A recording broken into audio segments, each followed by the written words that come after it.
Hello. You all look amazing today. Wonderful. Welcome to a morning. I am admittedly not a morning person, so all of you who are also not morning persons, thank you for dealing with the trauma of waking up every day and feeling miserable and getting here. Today we're going to talk about courage, and I think courage is such an interesting topic because there are so many different types of courage. We have physical courage, moral courage, but today we're going to talk very specifically about the courage of self and the courage of truth. And what that means is really the courage of confronting yourself and your identity when you are stripped of all pretensions. So everything that you kind of put on to mask or armor yourself and not truly presenting your full self to the world. And it's a really scary process, and it's a really scary adventure to go on, but it's one that I encourage you to go on. And to kind of help you guys see how maybe this worked for me, we're going to talk a little bit about some of my stories, and then I'm going to share some stories that people have been sharing with me over the last few months. But even when we're talking about the courage of self and what courage is, we have to ask ourselves, you know, are we brave? Are we facing something? You know, what challenges are we looking at in the face, and what challenges are we maybe overlooking? And I think that the main point that you have to understand about courage is that there always has to be an element of fear. Because what is courage but resolution in the face of fear? And so many of those fears can take on so many different faces. They can take on so many different perspectives, and I think until you can really boil down and crystallize what your fears are, you're never going to understand truly what courage is. But courage is also a really complicated topic for me to go over. You know, I grew up in near poverty in a really affluent area, and that was truly alienating for me. It was something that I didn't know how to connect with my peers, or I didn't know how to connect with my friends, and I felt a lot of shame for that. I didn't understand, you know, how to explain to somebody that I know what it's like to wake up in the middle of winter with no heat. I have been without running water before, and I have gone through some periods of shame that are really difficult to talk about. And the strangest part about all of that is, like, every time you overcome these obstacles and every time you learn how to connect with people in a different way, there are these certain fears that just won't let go of you. And when I was growing up, I remember, like, all of my friends and all of my teachers and peers would be like, "You're so strong, Colleen, you're so brave, I can't believe the things that you've experienced, and you know, you should be really proud of that." And I would always ask myself, like, am I really that brave? Like, did I really do anything besides take the life that was kind of assigned to me and kind of live it? You know, like, what was brave about that? I just kind of took the tasks that were assigned. I said, some of these I'm going to deal with healthfully, and some of them I'm not going to. And it wasn't until I started really going through this process of self-identity and this confrontation of self without pretension that I started to identify some of my fears. And one of them is my body. And it seems so strange to have endured so much of obstacles that people are usually kind of stunned by. Like, I went through a period of real depression and anxiety, and you know, I do want to warn people, some of what we're going to talk about today is a little bit uncomfortable. And if you are struggling with these types of things, I encourage you to go seek out help. But if you're uncomfortable with them talking about them now, you know, I'm not going to get into detail, but I just wanted to let you know that we may discuss some of that. But by the age of 13, I couldn't understand how to connect with my peers. I also couldn't understand, like, how to change my body. I was really overcompensating for the social and economic class that I thought I owed to my romantic partners, that I thought I owed to my peers, to my colleagues. And I was compensating with my body.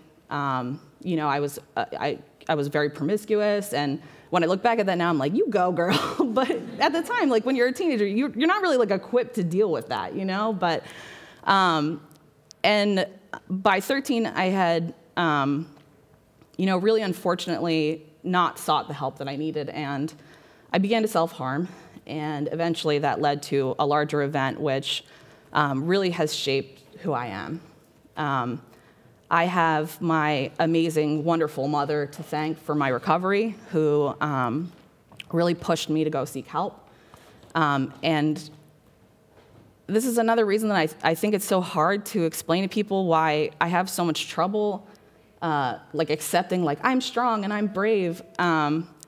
Because even when you go through so much of this, you can still wind up homesick. You can still wind up, you know, wanting these years that were maybe a little tumultuous, maybe a little chaotic, but I experienced so much happiness and so much love at the same time, but it built a fear.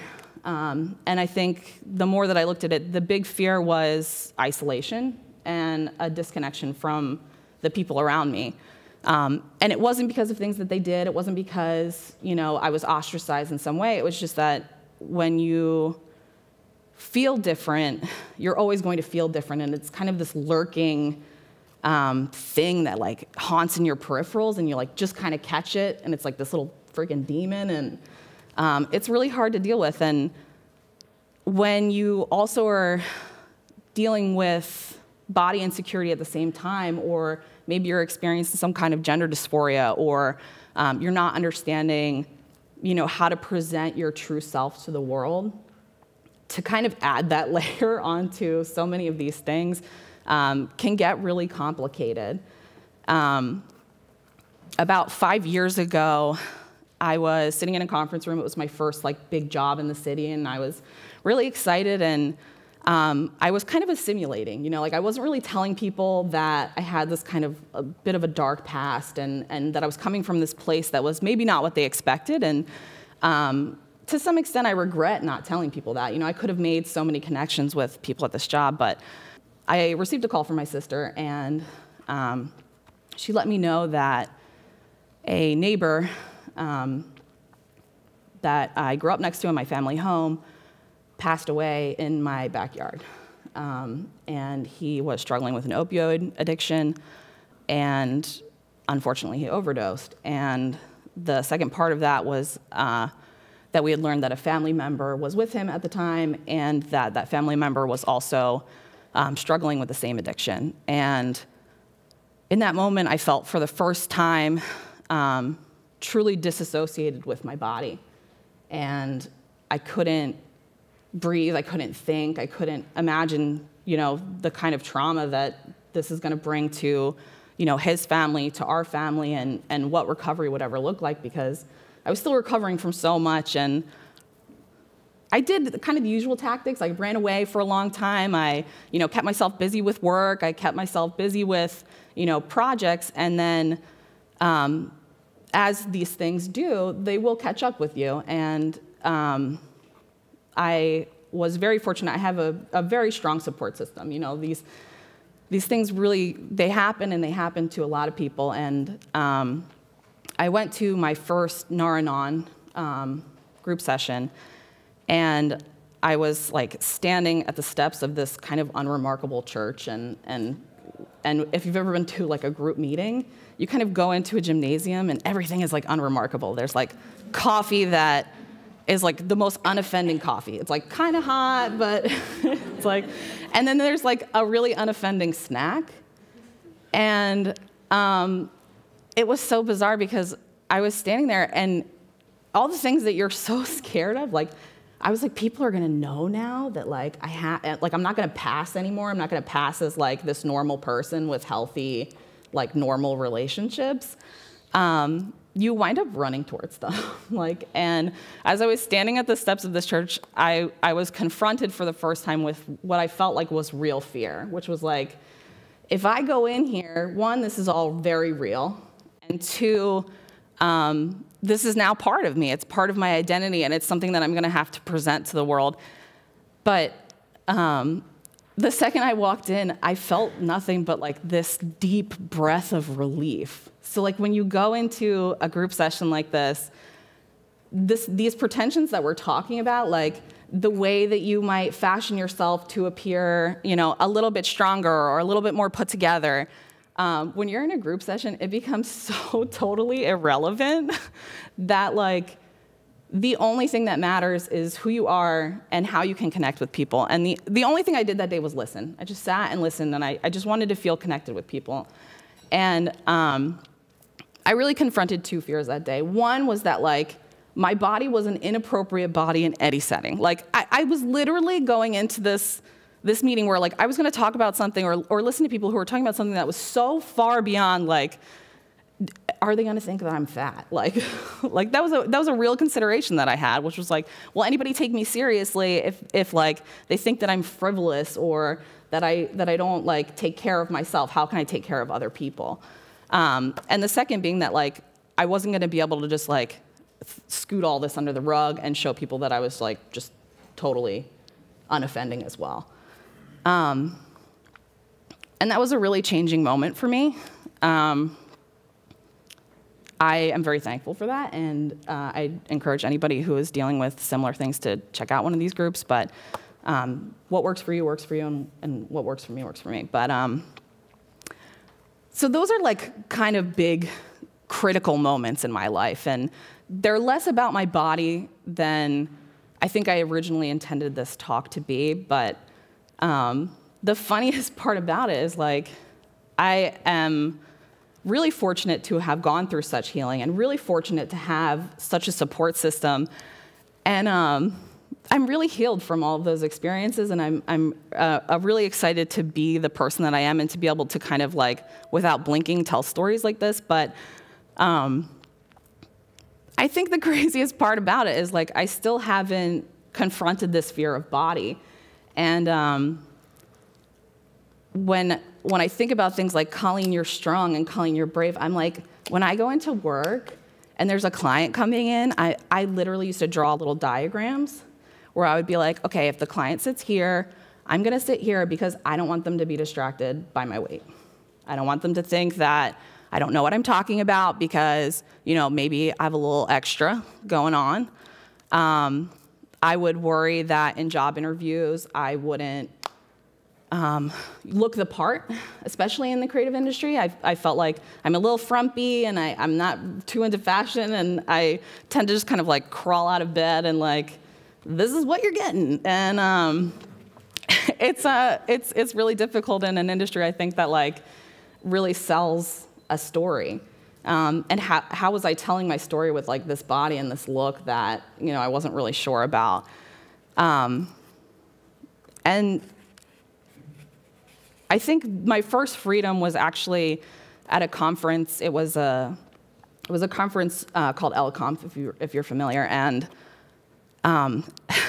it's crazy to see all the critical moments are kind of these big things that you expect. And but one of the critical moments in my life was something that was so small and different. But I was speaking with a female colleague, and she's somebody that I really admire and I've learned a lot from, and we were just talking at the after party, and we're like eating tacos and like having margaritas, and all of a sudden, like, and I had literally just never had somebody ask me this. She went like this, and she caught herself, and she said, I'm sorry, is it okay for me to touch you? And I had just never experienced that level of compassion and respect for my space and my body before in my entire life. And it was like this and I didn't know how to tell her. Like, it was this crazy epiphany for me to just know that I could own my own space, and that people had to be invited in, and that I didn't have to like blurt out all of this information the way that I like just did to have people understand. Yeah, to have people understand that like I am a whole person, and that I demand the respect of my peers and people who want to be invited into my space.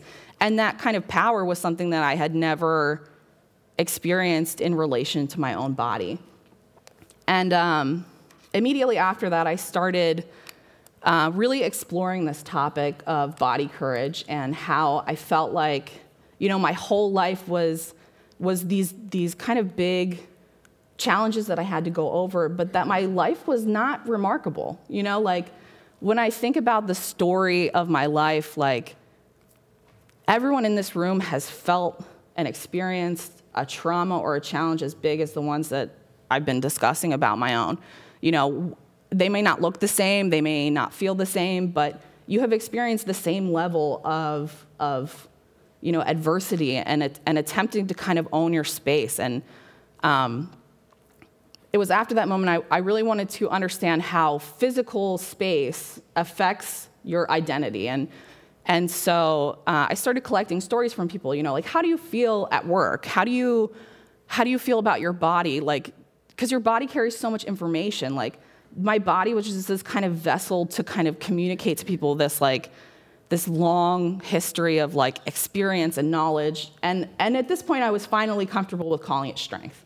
You know, I was like, you know what, this is fortitude. Like, this is a strong base. You know, like, you can't knock this over very easily. You got to like really try. I was really inspired to share these stories with you guys. And before I did that, I just kind of wanted to share a quote with you from Paula Scher, who is a really famous graphic designer, and you can catch a really great episode of Abstract about her on Netflix. And she says, "You have to be in a state of play to design. If you're not in a state of play, you can't make anything." And for so long in my life, I was just not in a state of play. You know, like I was just worried all the time, like, is somebody gonna find me out? Like, are people gonna know?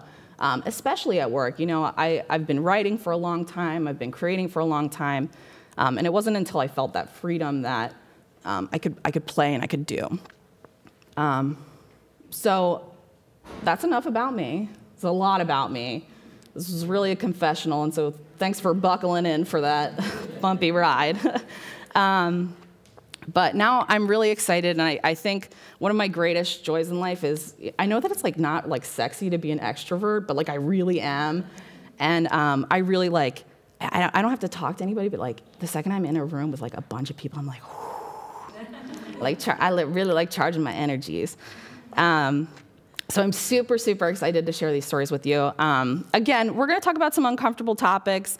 Know that, like, with all these challenges, there's also joy. Like, we're gonna experience some joy and we're gonna have some fun, but it's gonna get serious. So I put together this survey, and the survey kind of takes a look at how people deal with identity. And we did focus a bit more on things like gender identity, sexual orientation, and racial identity, because I wanted to see how these affect different people in different ways.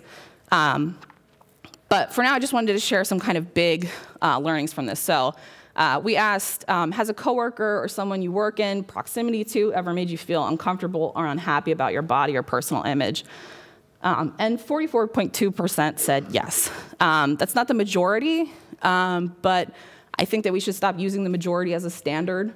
You know, this is an opportunity. This is how can we make people better creatives. You know, everyone does need to be in a state of play. You have to be free at work to create. Have you ever felt unfairly treated based on your body or personal image in a professional setting?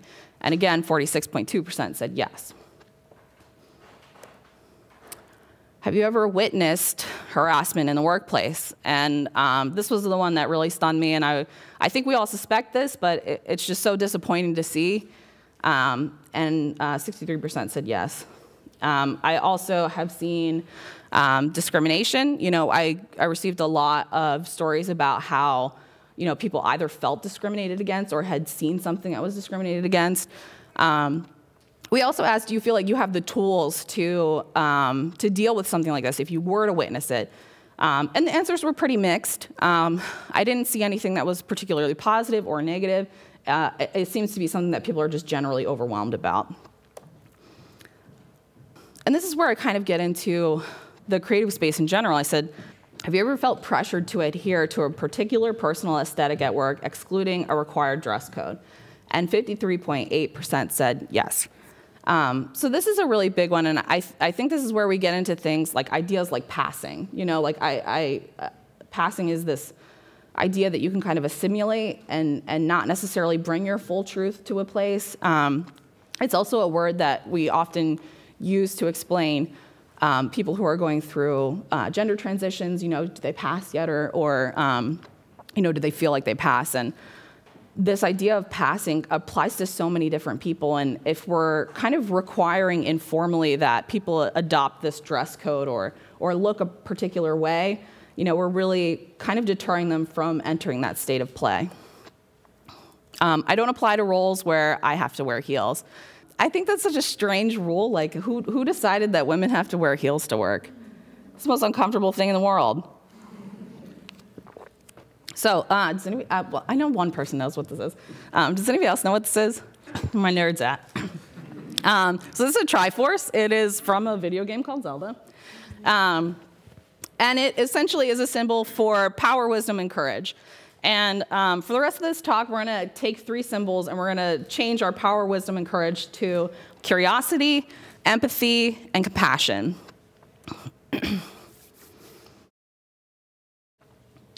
So my curiosity was really kind of learning about what other people think and feel at work. And so these are some of the stories that people shared with me. Women at a former workplace were regularly approached about their wardrobe because it was distracting to men. No low-cut tops, no leggings, no tank tops, no form-fitting jeans. What is this? And it really caused this person a lot of stress. Imagining every day, like, am I fitting this role? Will somebody come and harass me? Like, that is a terrible feeling. Racial identity was something that I really wanted to explore with this, and it's something that I'm admittedly not an expert on, and it's something that I really want to get better at. But these stories are so critical in understanding how we're really going to collaborate with each other.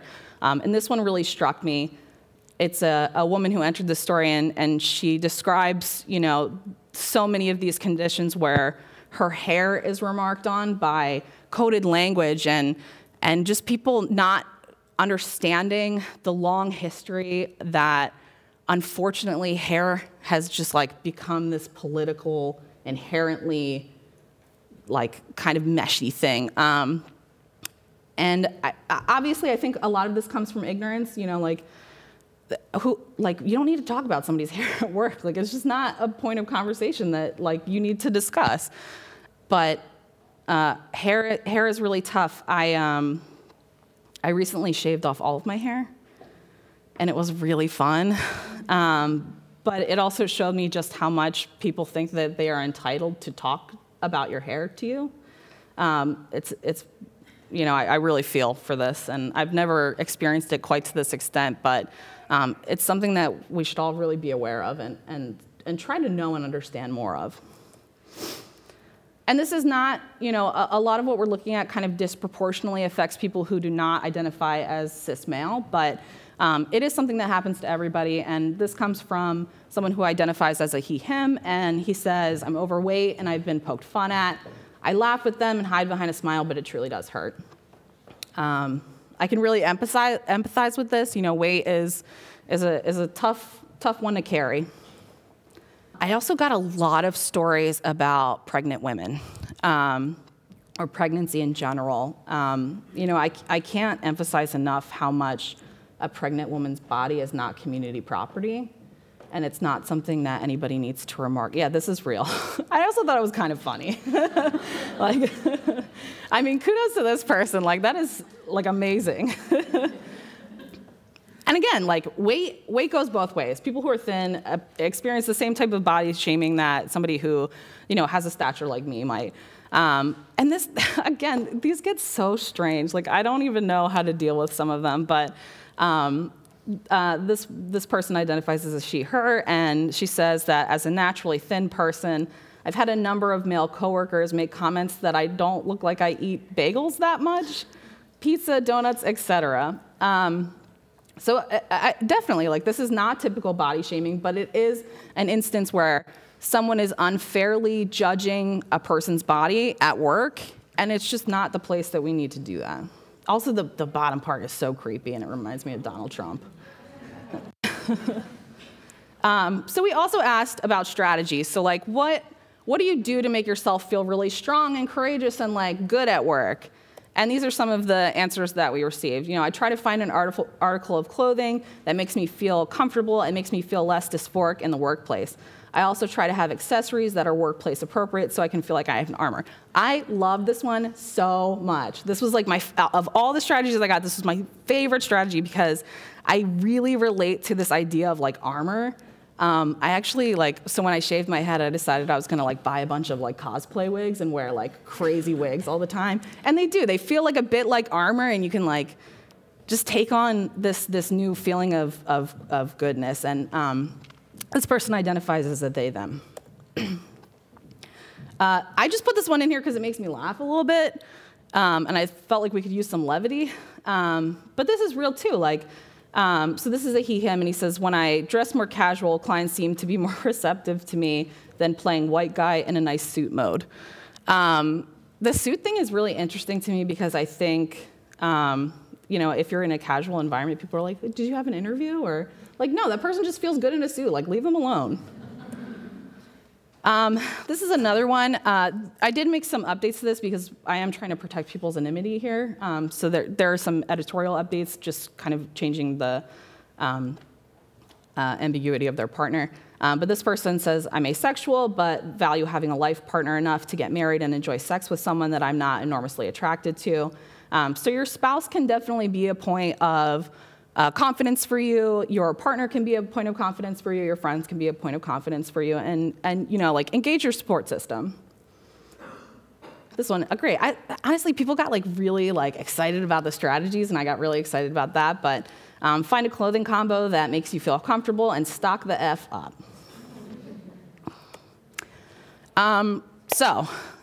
Those are some of the stories and strategies. And now I want to talk about how we can, as a whole, kind of go through the process of self-identity through those kind of three pillars that we talked about: curiosity, empathy, and compassion. And I think curiosity starts with self. So this is how I kind of outlined self for me. I start with qualities on both sides. So your intellectual qualities or your spiritual qualities, your body qualities, those you like and don't like. And then that kind of builds into your body or mind and spirit, depending on how you look at it. And then your identity is kind of smack dab here in the middle.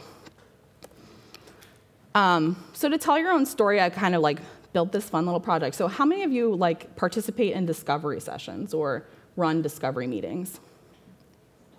Cool, a couple of you? Okay. So when you're starting a new creative project, you probably go through some kind of brainstorm, or maybe you put a bunch of Post-it notes up on the wall.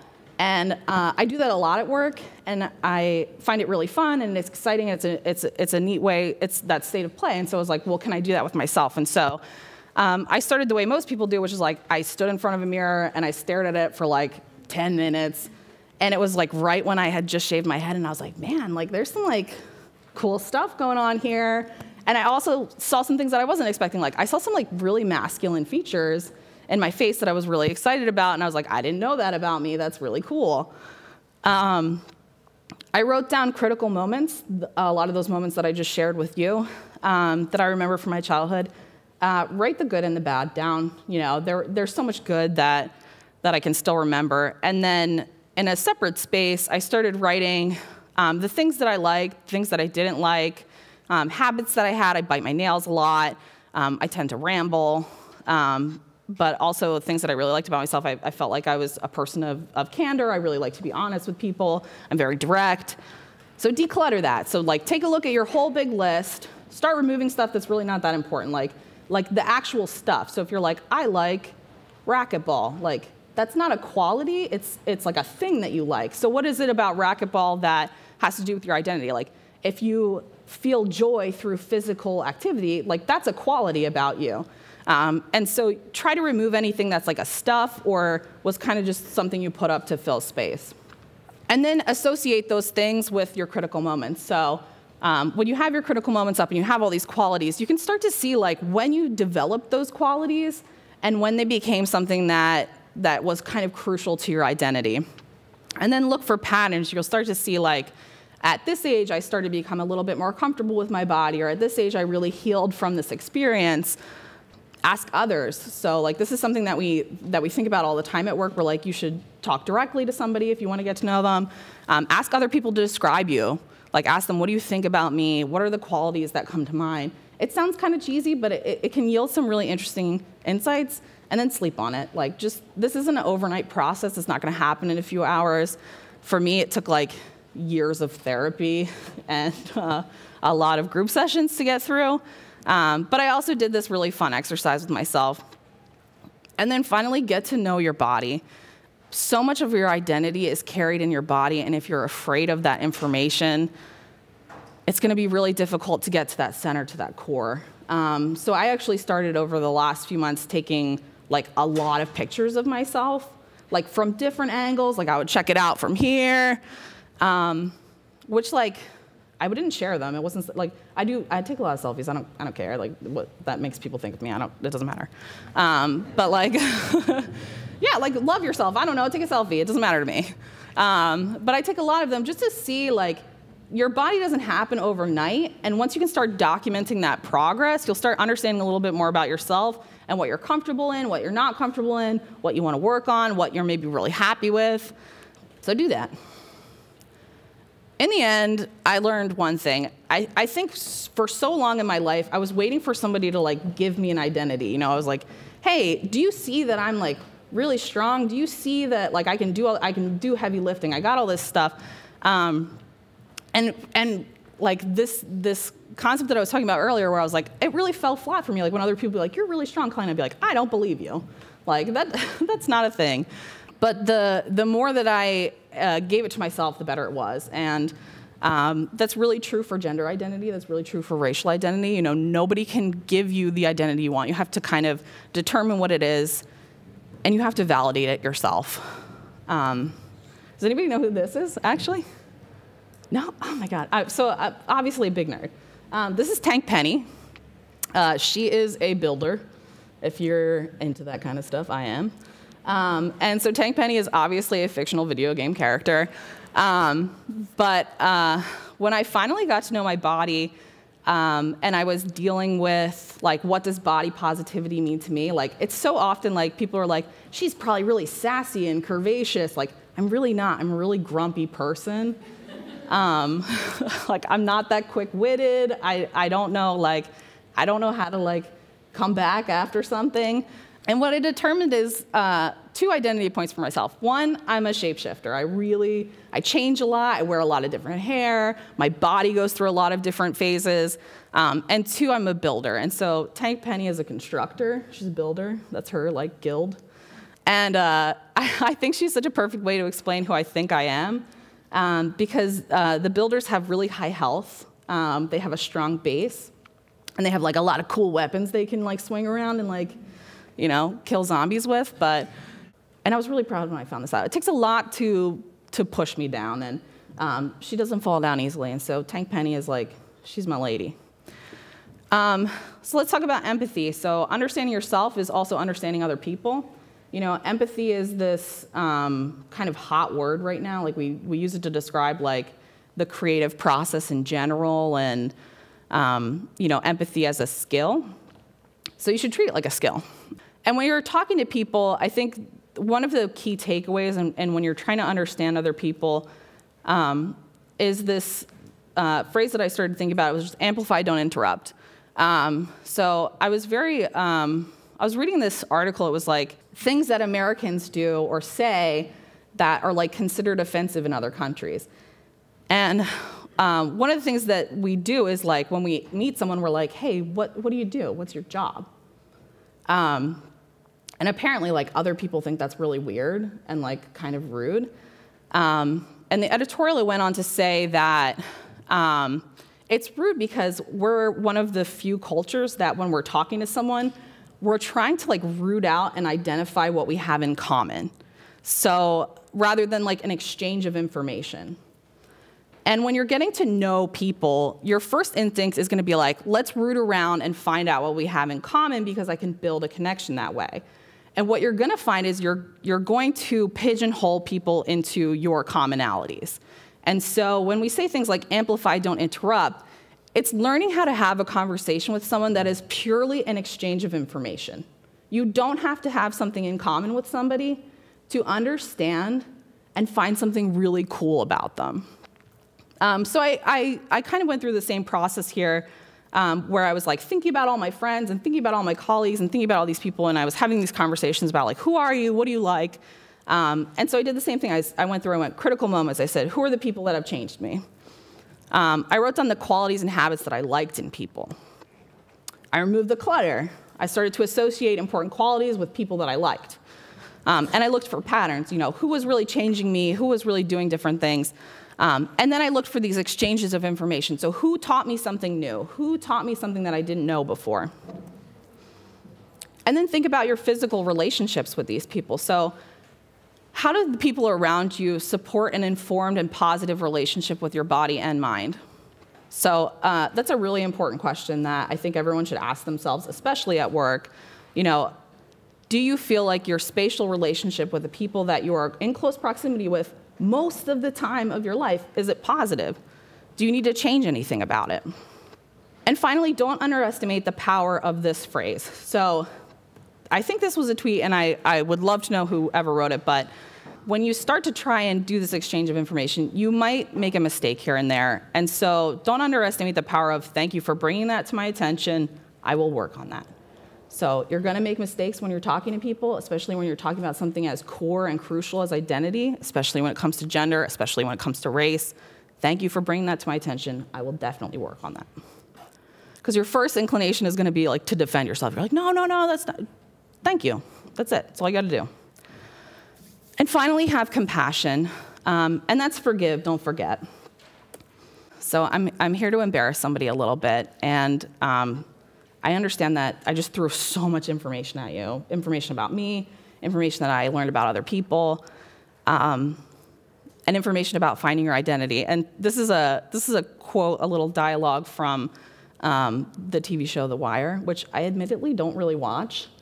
But this young lady here, her name is Jessica Yu, sent it to me because I think she fundamentally understands who I am, and also because she's a great colleague and a friend. But this last part here, he says, "What do you think? How do you think it all ends? Like when you're on this identity road, like what do you think is really going to happen at the end? Do you think there's going to be like this parade where you're like, I know so much about myself and I know so much about others and I feel great about my body and I have no fears and I'm courageous?" It's not going to happen. Self-love isn't always pretty. It's not always these like fashion shoots in a orange boudoir lit like room that no one can afford, and sometimes your self-love is going to look very gritty. It's going to feel uncomfortable. It's going to really confront a lot of what you don't like about yourself and a lot of what you do like about yourself. But just understand, like, there is no end to this spiral, Trying to determine who you are and what you feel about your body is like trying to measure the speed of a car while everything else is moving around it. It is a constant change. Your body is going to change. Your identity is going to change. It's something that is really constant. And so just know that it doesn't end in a photo. It doesn't end in different clothes. It doesn't end in you declaring who you are and feeling like you're done. It's something that's forever, and I really encourage you guys to try it out and try to get to know yourselves and your body and feel good about the very unique and singular perspective that you bring to the world. And that's it.